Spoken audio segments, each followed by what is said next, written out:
Assalamualaikum warahmatullahi wabarakatuh.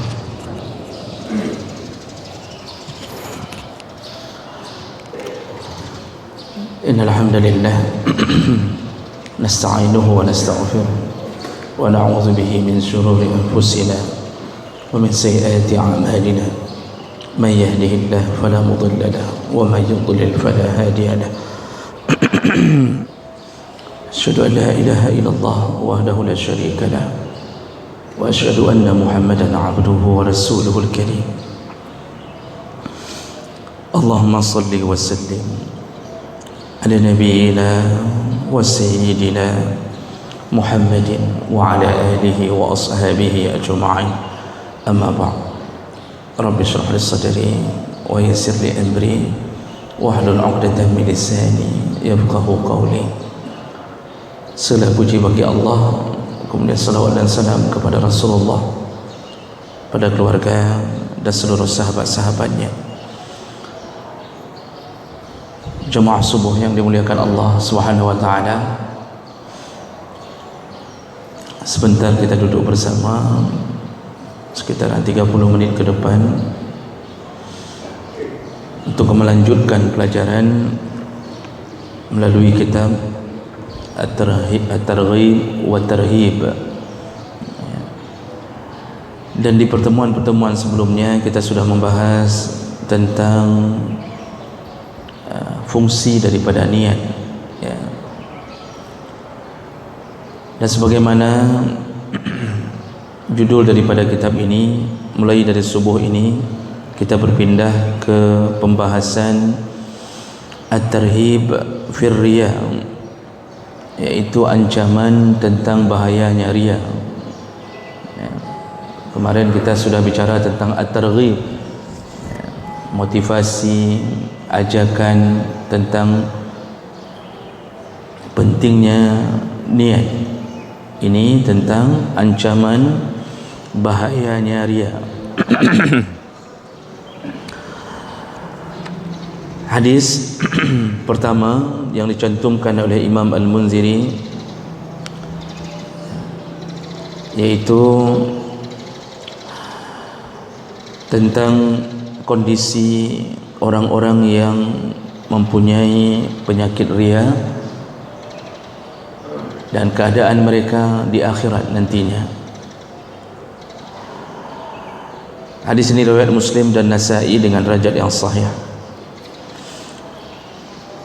Bapak Ibu, maka Allah Subhanahu wa taala, sebelum kita melanjutkan bunyi hadis ini, perlulah kita ketahui lebih dahulu bahawa riya itu berawal dari kata ra'a yara, yaitu artinya melihat. Riya adalah salah satu penyakit hati, yaitu beramal untuk memperlihatkan bukan kepada Allah tapi kepada selain Allah.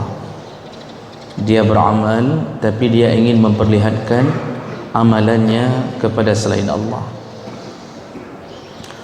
Termasuklah pembahasan riya satu model lagi yang bernama sum'ah. Kalau riya lebih kepada memperlihatkan amal kepada orang lain, kalau sum'ah memperdengarkan amal, berasal dari bahasa mendengar. Kalau yang ini suka menampak-nampakkan dengan penglihatan, kalau sum'ah suka memperdengarkan apa yang telah dia lakukan agar orang lain tahu apa yang dia lakukan. Baik, Bapak Ibu maka Allah Subhanahu wa taala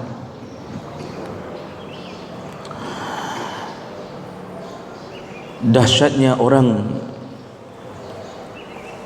yang mempunyai penyakit riya, yaitu amalannya tertolak di sisi Allah. Karena salah satu syarat amal diterima di sisi Allah adalah al-ikhlas. Ikhlas lawannya riya. Allah Subhanahu wa taala mengatakan, wa ma umiru illa liya'budullaha mukhlishina lahuddin. Allah tidak akan menyuruh beramal kecuali bagi mereka yang mukhlisin, bagi mereka yang ikhlas dalam beragama atau ikhlas dalam beramal. Jadi bahasa ini menunjukkan kalau tidak ikhlas Allah tidak suruh beramal. Artinya amalan yang diterima Allah hanya kepada mereka yang ikhlas. Riya adalah penyakit yang membuat amal itu tidak ikhlas, karena ada Tuhan lain yang dia ingin nampakkan amalnya. Bisa jadi dia ingin menampakkan amalnya kepada istrinya, kepada anaknya, kepada teman sesama di masjid, ya. Ini macam-macam makhluk-makhluk selain Allah yang dia ingin nampakkan. Ada orang berbuat baik, ingin menampakkan kebaikannya kepada gurunya. Ada guru yang ingin berbuat baik untuk menampakkan amalnya kepada kepala sekolahnya, dan seterusnya. Oleh karena itu Rasulullah sallallahu alaihi wasallam mengatakan bahawa yang ditakutkan dari umatnya apabila umatnya jatuh ke dalam syirik. Kesyirikan pertama yang langsung nampak adalah syirik al-akbar. Ini kata Rasulullah, syirik al-akbar, iaitu syirik besar. Syirik besar itu menduakan Allah langsung, seperti agama-agama di luar Islam. Itu langsung menduakan Allah. Tapi yang dikhawatirkan, ada orang yang telah jatuh ke syirik tapi tidak tahu bahawa dirinya syirik, yaitu jatuh ke dalam syirik al-asghar, syirik kecil. Apa itu syirik kecil ya Rasulullah? Kata sahabat, kata Rasulullah, ar-riya, yaitu riya. Maksudnya engkau menampakkan amal kepada Tuhan selain daripada Allah Subhanahu wa taala. Tuhan itu bisa jadi orang-orang tadi, isteri, anak, atau kita ingin nampakkan amal kepada pimpinan kita, ingin dipuji orang. Jadi jemaah melakukan Allah, riya itu menyebabkan terhapusnya amal dan tidak mendapatkan apapun di akhirat. Baik, mari kita lihat salah satu hadis Nabi sallallahu alaihi wasallam dari Abi Hurairah radhiyallahu anhu qala, sami'tu Rasulullah sallallahu alaihi wasallam yaqul, aku pernah mendengar Rasulullah sallallahu alaihi wasallam bersabda. Apa kata Rasulullah? Nah, ini hadis ini berarti termasuk golongan hadis ahad, diriwayatkan oleh seseorang yang bernama Abu Hurairah, dan dia langsung mendengarnya dari Nabi sallallahu alaihi wasallam. Rasulullah berkata, inna awwalan nas yuhda yawmal qiyamah alaihi rajulun ustushhida fa utiya bihi. Kata Rasulullah, nanti di hari kiamat, awwalun nas, orang yang pertama sekali disidangkan oleh Allah Subhanahu wa taala. Jadi ada orang-orang yang pertama sekali disidang oleh Allah. Penyidangan Allah ini perlu kita fahami dalam ilmu akidah. Bukan tujuannya untuk mencari tahu. Berbeda dengan sidang manusia. Pengadilan manusia itu untuk mencari tahu siapa pelaku sebenarnya. Itu pengadilan di sisi manusia. Pengadilan Allah bukan untuk mencari tahu siapa pelakunya, tapi hanya untuk menampakkan kepada si pelaku bahawa dia layak mendapatkan surga atau neraka Allah. Jadi berbeda Bapak Ibu maka Allah. Kita kalau di dunia begitu dibuka satu sidang pengadilan, itu tujuannya apa? Dihadirkan jaksa, dihadirkan pengacara. Tujuannya mencari tahu siapa pelaku. Dan itu bisa salah. Setelah divonis ternyata pelakunya salah, bisa saja terjadi. Tapi ada orang yang salah faham, pengadilan Allah di akhirat itu bukan Allah ingin mencari tahu apa yang telah engkau lakukan di dunia. Dihadirkan saksi bahwa kita pernah salat subuh, lalu kemudian tapak kaki kita dinampakkan segala macam, lalu Allah seakan-akan tidak tahu bahawa ini orang ini sebenarnya beramal baik atau tidak tahu, begitu, seakan-akan begitu pemahaman kita. Bukan begitu. Jadi sidang di akhirat itu hanya untuk memberitahu si pelaku bahawa engkau layak dapat neraka atau engkau layak mendapat surga dengan apa yang telah engkau lakukan. Kita ini sudah tahu nasib kita sebelum datangnya pengadilan itu.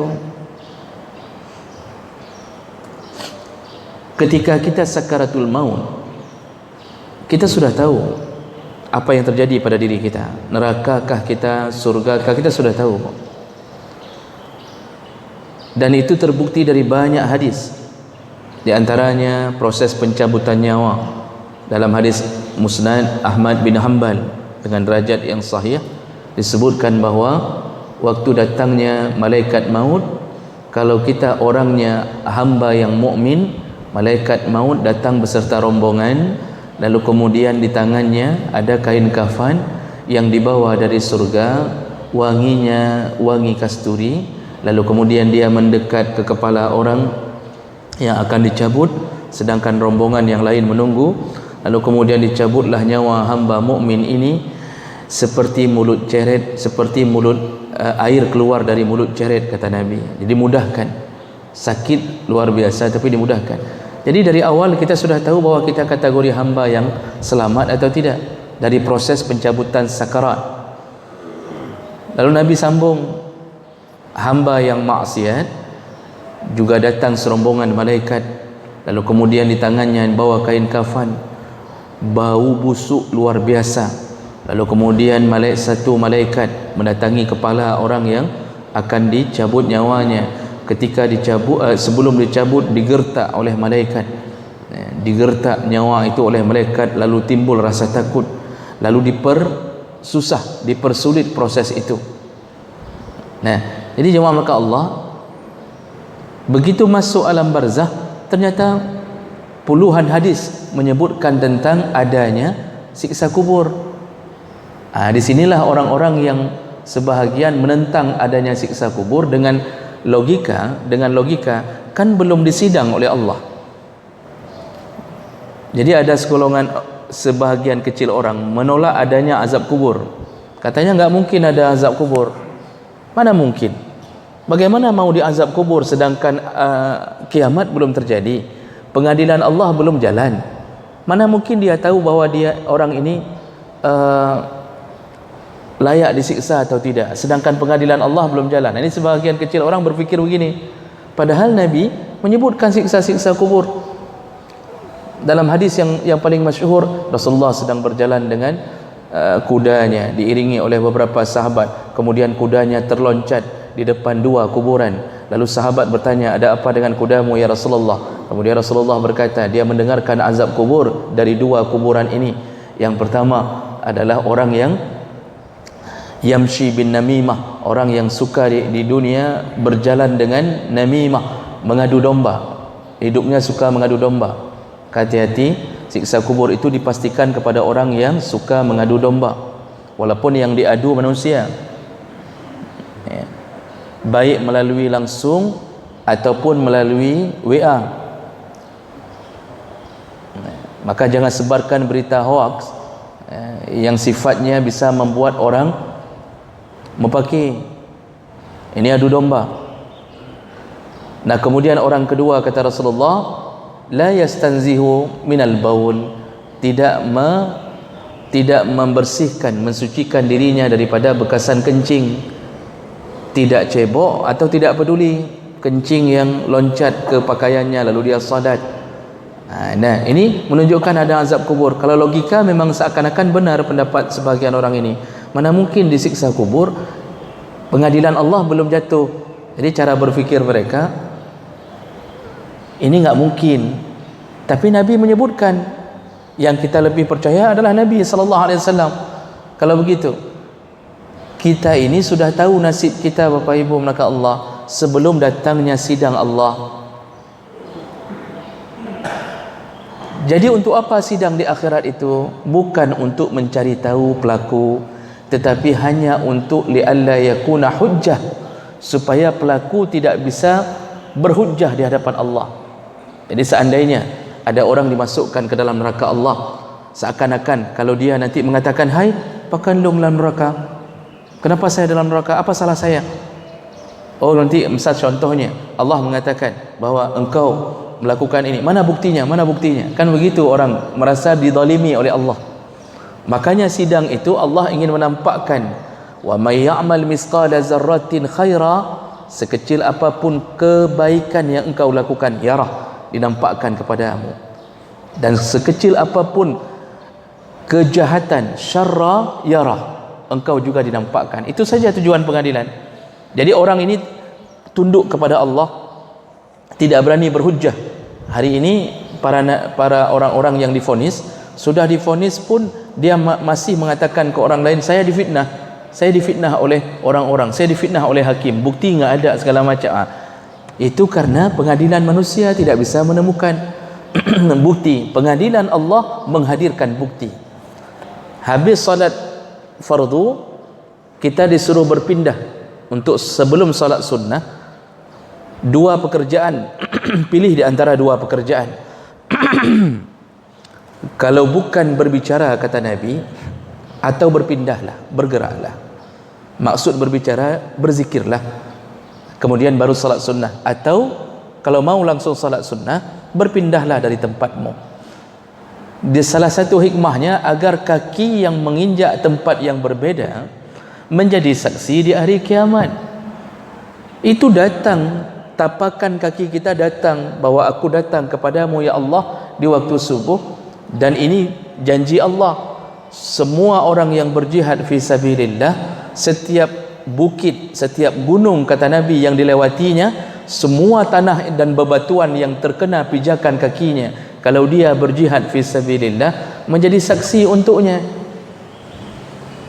Hari ini orang melakukan maksiat, dikunci pintu, lampu dimatikan, maksiat dalam kegelapan, CCTV Allah berlaku, maka ketika dia menolak diputuskan dalam neraka, Allah nampakkan, ini videonya, engkau melakukan maksiat dan tidak taubat.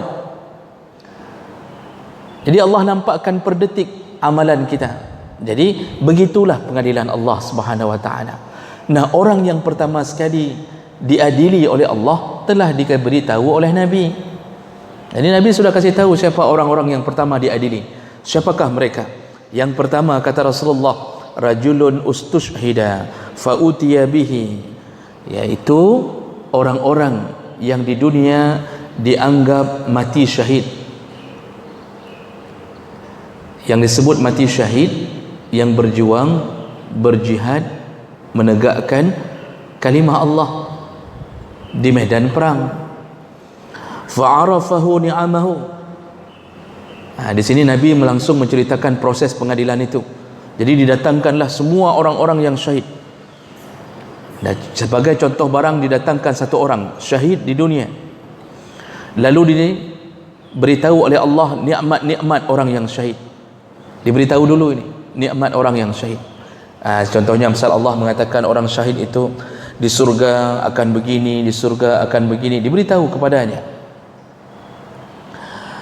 Fa'arafaha, dan setelah dia tahu, qala fama amilta fiha, lalu Allah bertanya kepada orang ini, apakah yang telah engkau lakukan untuk mendapatkan kemuliaan orang syahid tadi? Maksudnya engkau yang sudah bersyahid ini, kata Allah, apa yang telah engkau lakukan, apa perjuanganmu untuk mendapatkan kesyahidan ini? Lalu orang ini menjawab, qala qataltu fika hatta astashhidtu. Dia mengatakan, ya Allah, aku telah berperang karenamu ya Allah, hanya mengharapkan ridhamu ya Allah, sampai aku syahid. Jadi dia mengakui dirinya bahwa aku berperang karenamu ya Allah. Jadi kalau begitu Bapak Ibu, pengadilan Allah, Allah memberi kesempatan dulu setiap orang untuk membela dirinya, berangan-angan dengan harapan-harapannya. Allah beri kesempatan itu. Ya. Kemudian qala, baru kemudian Allah jawab, kazzabta, engkau berbohong. Walakinnaka qatalta li ayyuqal jari, engkau berbohong. Sebenarnya engkau berperang bukan untukku, tapi agar engkau dijuluki sebagai jari, dijuluki sebagai pemberani, engkau ingin digelari pahlawan. Ternyata Allah membongkar sanubari.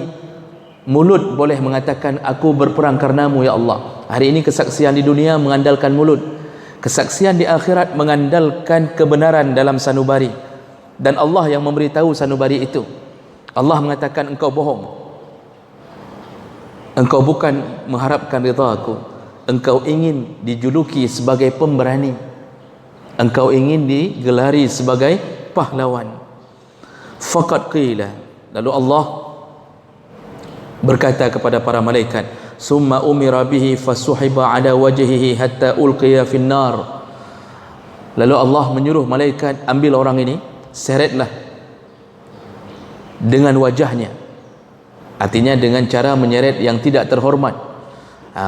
Summa ulqiya finnar, dicampakkanlah ke dalam neraka. Bayangkan orang-orang yang hari ini merasa dirinya syahid karena hanya sedikit sentilan hati, bukan bekerja karena Allah, bukan berjuang karena Allah, ujung-ujungnya neraka. Kalau mendapat pahala syahid seperti wabah corona, taun, itu ada hadis yang menyebutkan orang yang duduk di rumahnya, lalu kemudian sabiran muhtasiban, dia sabar dan dia kemudian berharap-harap pahala dari corona ini. Dia duduk, kita melakukan lockdown, ya, walaupun yang sebahagian bandar lockdown, ya, tapi dia duduk di rumahnya, bersabar dengan ekonomi yang sulit, yang biasanya dia bisa keluar untuk mendapatkan rezeki Allah setelah maghrib, setelah isya, tidak bisa jualan. Dia duduk sampai harus berhutang selama masa-masa kita tidak bisa keluar ini. Lalu dia, seandainya dia terkena taun ini, dia bersabar, maka Rasulullah mengatakan, aku berjanji dengan nama Allah bahwa dia akan mendapatkan pahala syahid. Ini dapat pahala syahid kepada yang taun, syaratnya sabar, sabiran muhtasiban, sabar dan berharap pahala dari Allah. Menunjukkan apa? Dia tidak suuzan ke Allah. Pertama dia sabar, kemudian dia enggak suuzan kepada Allah. Dia tidak mengatakan kenapa harus ada ini, gara-gara nyo nah, gara-gara taun nyo nah, hancur dip urum sabohnya, ana mempubu dia Allahnya. Tidak ada kalimah itu. Dia tidak suuzan ke Allah, dia terima, ya Allah seandainya aku kena, maka aku berharap taun ini menjadi pahala untukku, dapat pahala syahid. Dan itu yang paling tahu adalah sanubari. Kita boleh bilang sama orang waktu dia terkena taun, kita bilang sama orang contohnya, saya sabar, hanya berharap dari Allah. Di akhirat ketika Allah menyidangkan orang-orang ini, maka kemudian Allah memberitahu, engkau tidak sabar karena aku, tapi engkau sabar karena terpaksa, ana muhajak li. Maka disitulah Allah memberitahu sampai hati yang paling dalam. Jadi orang yang pertama ini yang mengira dirinya syahid, ternyata dalam neraka. Makanya Rasulullah sallallahu alaihi wasallam melarang seseorang menjuluki syahid kepada orang lain selama dia tidak tahu yang sebenarnya. Maka di masa Nabi ada sahabat, salah seorang sahabat, ya, menjuluki ada orang yang meninggal di medan perang. Pulang sahabat-sahabat mengatakan bahawa fulan syahid, fulan syahid, fulan syahid. Oh, langsung ribut, fulan syahid, hebat sekali dia berperang. Kemudian kata Rasulullah, wala taqulu anna fulan syahid, janganlah kalian mengatakan bahawa fulan syahid. Kenapa? Aku melihatnya dia menjadi penduduk neraka. Terkejut sahabat, kenapa dia menjadi penduduk neraka ya Rasulullah? Bukankah dia berperang bersama kami dan kami melihat dia membunuh banyak sekali orang-orang kafir? Kata Rasulullah, benar, dia membunuh orang kafir, tapi dia berperang bukan karena Allah, dia berperang agar engkau melihatnya sebagai seorang pemberani. Ternyata urusannya urusan hati. Yang kasih tahu Nabi siapa? Malaikat, bahwa orang itu tidak syahid.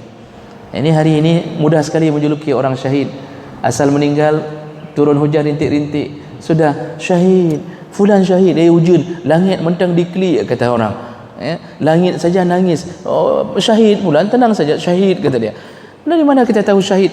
Ini bermain, Pak. Makanya begitu ria menempel, amalan sebesar syahid pun hilang. Kalau ria menempel di hati, yang seakan-akan kita mengira kita jaminan surga, ternyata penduduk neraka. Ini dahsyatnya atau bahayanya ria. Kemudian orang kedua, kata Rasulullah, wa rajulun ta'allama al-ilma wa 'allamahu wa qara'a al-Quran. Dihadapkan orang berikutnya, yaitu seorang yang belajar ilmu, dia menuntut ilmu, lalu dia mengajarkannya kepada orang lain. Wa qara'a al-Quran, dan dia kemudian juga suka membaca Al-Quran. Fa'utiya bihi, didatangkan di hadapan Allah. Fa'arrafahu ni'amahu, dikabarkan lebih dahulu oleh Allah tentang hebatnya fadilah orang-orang yang menuntut ilmu dan berhubungan dengan Al-Quran. Nah, dikasih tahu dulu bahwa orang ini nanti kalau berilmu maka pahalanya akan menyebabkan dia begini-begini. Fa'arafaha, nah setelah diberitahu oleh Allah semuanya dan dia sudah tahu fadilah-fadilah itu, qala fama amilta fiha, engkau apa yang engkau perjuangkan untuk mendapatkan fadilah itu? Qala, orang yang alim ini, yang di dunia dianggap alim, dianggap ulama, disegani oleh orang banyak, lalu kemudian ustaz, tengku, kiai, siapa saja yang para penuntut ilmu agama terutama, lalu dia berkata, ta'allamtul ilma wa 'allamtuhu wa qara'tu fika al-Quran. Ya Allah, selama di dunia aku menuntut ilmu dan aku mengajarkannya kepada orang lain, lalu aku membaca Al-Quran fika, hanya karenamu ya Allah, aku mengharapkan ridhamu ya Allah. Ini pengakuan dari mulut orang ini. Qala, lalu setelah dia mengaku tentang kebaikan dirinya, Allah berkata, kazzabta, engkau berbohong. Allah beritahu bahwa dia berbohong. Walakinnaka ta'allamtal ilma liyuqal alim, engkau menuntut ilmu agar engkau dijuluki orang alim. Wa qara'tal Quran liyuqal huwa qari', dan dia baca Al-Quran agar dijuluki oleh orang banyak qari'. Ini julukan kepada orang-orang yang menuntut ilmu, alim, qari'. Oh, kalau sudah disebut yang cukup alim yang urungnya, jangan baik mayang-mayang, nyan urang nyan mulia, dia penuntut ilmu itu dia orang-orang mulia. Ternyata hatinya dibongkar oleh Allah bahwa dia di dunia menuntut ilmu bukan untuk Allah, tetapi supaya mendapat kehormatan di dunia. Karena rata-rata kita dengan para penuntut ilmu agama, kita menghormati, kita memuliakan, bahkan sampai kalau diundang di satu walimah, itu yang paling berbahagia orang-orang yang duduk di samping ustaz. Duduk di samping tengku, menunya saja berbeda. Yang lain itunya semua kerupuk panda, kerupuk panda, kerupuk panda. Tapi di depan ustaz, di depan tengku, masya Allah, kerupuk muliang 2 lapis sekali Pak. Yang lain cuma kuah rendang, kuah rendang, kuah rendang. Yang di sini rendang betulan. Makanya terhormat. Orang yang menghormati bagus, dia menghormati orang alim. Tapi dari mana kita tahu orang itu alim dan tidaknya? Tidak ada yang tahu sebenarnya. Mungkin nampaknya alim, tapi di akhirat dibongkar oleh Allah, engkau pembohong, engkau menuntut ilmu agar engkau dijuluki orang alim, dijuluki ulama, dijuluki qari. Asal sudah bisa baca Quran, supaya orang menjulukinya qari. Qari itu yang ahli baca Quran. Jadi dia senang dijuluki hafiz.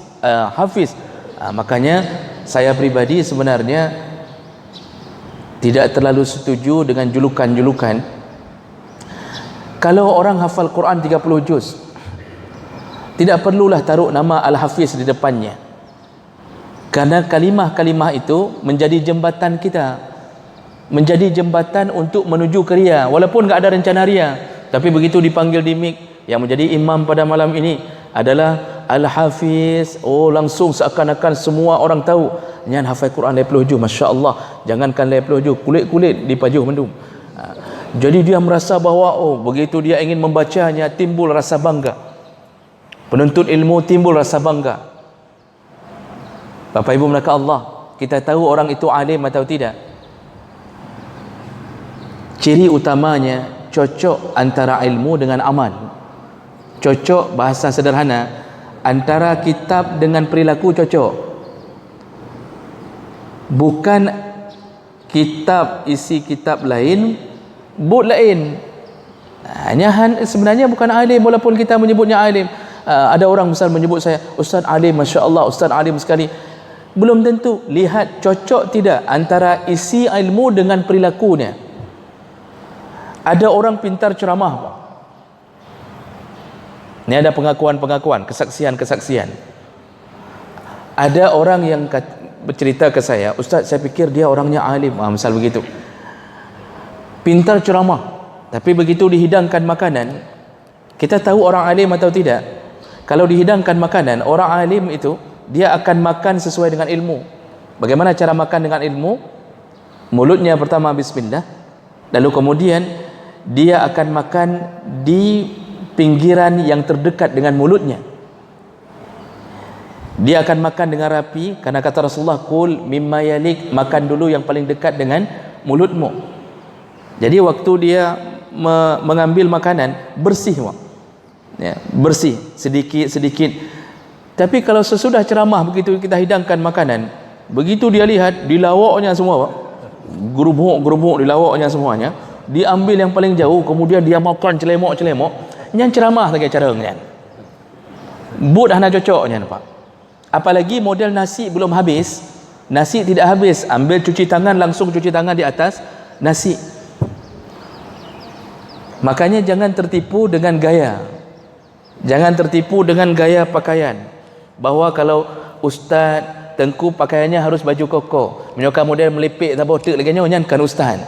Belum tentu, faham laka Allah. Ada orang pakaian biasa saja, peci biasa gian, yang kalau kita lihat hanahi orang alim, tapi ilmunya cocok dengan amalnya, itu alim. Di sisi Allah dibongkar segala-galanya. Ternyata orang-orang ini yang diambil oleh Allah sebagai contoh barang, dia bukan menuntut ilmu karena Allah. Lalu Allah Subhanahu wa taala menyuruh malaikat mengambil, menyeret orang ini dengan wajahnya, artinya terhina, dicampakkan ke dalam neraka. Ini kenapa? Riya. Menuntut ilmu karena riya, mengajarkan ilmu supaya dijuluki orang hebat. Salah satu pekerjaan yang menjadi jembatan orang alim menuju riya, Pak, itu biasanya foto, video. Syaratnya dia yang menyuruh untuk video. Ini saya di video, Pak. Tapi tolong tanya sama beliau, pernah saya suruh atau tidak? Tidak pernah. Tapi beliau selalu ada untuk mencari pahala. Saya dengan mulut, beliau dengan video. Saya tidak pernah suruh. Saya tidak pernah suruh orang untuk memvideokan. Penyakit salah satu daripada orang alim, minta divideokan, kapotulung tiga. Kapotul untuk ada dengan ceramah, kapotulung tiga. Jadi begitu foto tempel di Facebook, tulis mukaddimah, alhamdulillah malam ini ceramah di Masjid Darussalam begini-begini, jamaahnya ada sekitar 1,300 orang, padahal cuma 50 orang tak jamaah. Mudah-mudahan Allah menjaga ilmuku, semoga Islam ini semakin berkembang dengan para dai-dai. Bahasanya bahasa merendahkan diri, tapi hatinya dia ingin ketahui, dia ingin supaya orang tahu semuanya bahwa dia adalah orang yang dijuluki alim. Ini penyakit hati, maka cukup bahaya riya ini. Jadinya neraka Allah. Dan yang terakhir, ini terakhir, yang sudah memet betul-betul terakhir, yang sudah di dalam hatinya, habis-habis kau baca hadisnya, kau panjang kau hadisnya, ini terakhir, sedikit lagi. Lalu dihadapkan orang yang ketiga, warajulun wasa'allahu alaihi. Kemudian ada seorang yang Allah berikan kelapangan kepadanya, wa a'tahu min asnaf al-mal kullihi. Dia diberikan harta oleh Allah Subhanahu wa taala, fa utiya bihi fa arafahu ni'amahu fa arafaha qala fama amilta fiha. Dia ahli sedekah, diberikan harta dan dia memberikan hartanya kepada orang-orang yang membutuhkan. Lalu diceritakan oleh Allah hebatnya orang-orang yang bersedekah di akhirat. Lalu Allah bertanya, apa yang engkau perjuangkan untuk mendapatkan fadilah orang-orang yang sedekah? Lalu dia berkata, ma taraktu min sabilin tuhibbu an yunfaq fiha illa anfaqtu fiha laka. Ya Allah, tidak ada jalan yang kutemukan untuk berinfak kecuali aku pasti berinfak laka, karenamu ya Allah, karenamu ya Allah. Hari ini aku menyumbangkan ke masjid karenamu, aku sumbangkan karenamu, semuanya dia akui karenamu. Lalu Allah berkata, kazzabta, engkau berbohong, walakinnaka fa'alta liuqalu huwa jawad, engkau berbuat itu supaya engkau dijuluki dermawan. Lalu Allah suruh malaikat bawa ke dalam neraka, campakkan ke dalam neraka, seret dengan wajahnya. Subhanallah, ternyata orang yang bersedekah pun masuk neraka. Siapa dia? Yang bersedekah karena permainan hatinya menuju ke riya. Salah satunya dia berharap dia dijuluki Jawad. Jawad itu dermawan. Mungkin kita waktu ditanya orang, Masya Allah, bapaknya bersedekah ke masjid, Masya Allah, ni setengah masjid ini bapak itu yang bangun, kata orang. Dia mungkin waktu di depan manusia dia mengatakan, "Bapak ni, saya bersedekah karena Allah, saya berharap kepada Allah." Tapi ria itu bukan di mulut masalahnya. Ria itu di sini. Yang menentukan adalah ini, bukan mulut. Mulut boleh bilang apa saja. Kalau dalam hati kita merasa bahawa agar orang satu kampung mengatakan, Masya Allah, dermawan sekali, memang dia tokey sabu-sabu tapi dermawan sekali, misal begitu, Pak. Contohnya, kita berharap-harap pujian orang, berharap-harap agar orang menjuluki kita dermawan. Maka ketika hati terbersit seperti itu dan tidak taubat, betul-betul berharap seperti itu, nerakalah ujungnya. Maka oleh kerana itu Bapak Ibu, maka Allah, hati-hati dengan penyakit riya. Hati-hati di saat kita bersedekah, enggak mesti harus kita menyembunyikan uang kita. Tidak mesti.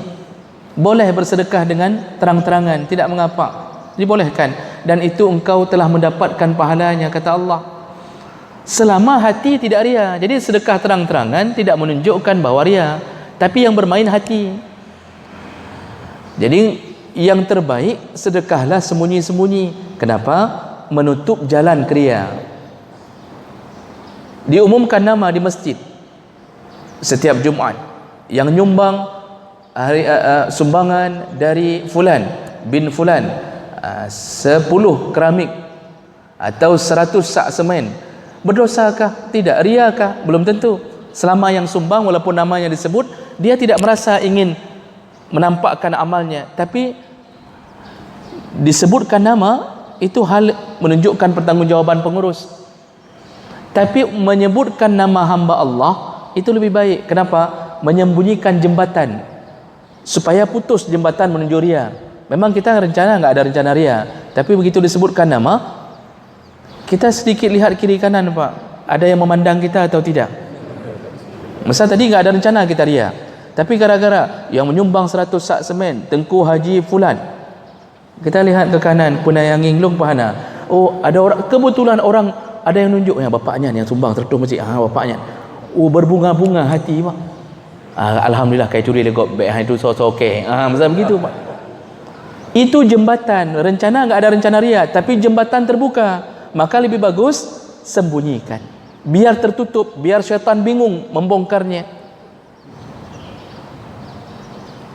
Salat sunnah, kata Rasulullah, sallu fi buyutikum illa al-fariḍah. Salatlah semua salat sunnah di rumahmu kecuali yang fardu. Yang fardu disuruh ke masjid, yang sunnah disuruh ke rumah. Duha di rumah, tahajud di rumah. Kenapa? Tidak sahkah pahala sunnah di masjid? Tidak sahkah salat duha di masjid? Sah.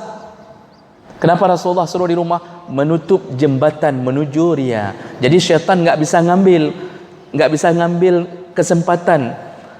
Ini tiba-tiba kita, Pak, di jam 2 malam sudah ada di masjid. Habis kampung itu yang bapaknya ke sembahyang tahajud, Masya Allah, dari pukul 2 malam. Dari mana kamu tahu? Tiap malam dia di masjid dari jam 2. Ada makmumnya? Ada. Siapa? Syaitan, kata dia. Jadi Bapak-bapak Allah, memang enggak ada rencana ria, tapi begitu ketahuan terbuka jembatan. Lebih bagus di rumah, sembunyi-sembunyi, salatlah di rumah, dalam kamar. Begitu yang dilakukan oleh Nabi. Nabi enggak salat sunnah, yang sifatnya salat sunnah disuruh di rumah, itu enggak dilakukan di masjid. Qabliyah, ba'diyah pun disuruh di rumah. Tapi kalau yang jauh dari rumah, jangan lakukan itu. Takut datang ke masjid, jangankan salat sunnah, salat wajib mana boleh. Begitulah Bapak Ibu Allah, ini ancaman, hadis ancaman tentang bahayanya riya. Baik, untuk hari ini kita cukupkan, insya-Allah kita sambung masih seputar riya. Banyak hadis-hadis yang mungkin belum pernah kita dengarkan, dan insya-Allah selama pengurus masjid tidak menutup pengajian subuh, maka berlaku seperti biasa. Kalau nanti sudah ditutup dengan anjuran pemerintah, maka kita wajib taat. Pengajian malam mana Ustaz? Tutup sementara. Pengajian malam kita Jumaat kedua setiap malam di masjid ini kita tutup sementara. Mudah-mudahan Allah lindungi kita, Allah jaga kita, dan semoga Allah kumpulkan kita kembali di dalam surganya.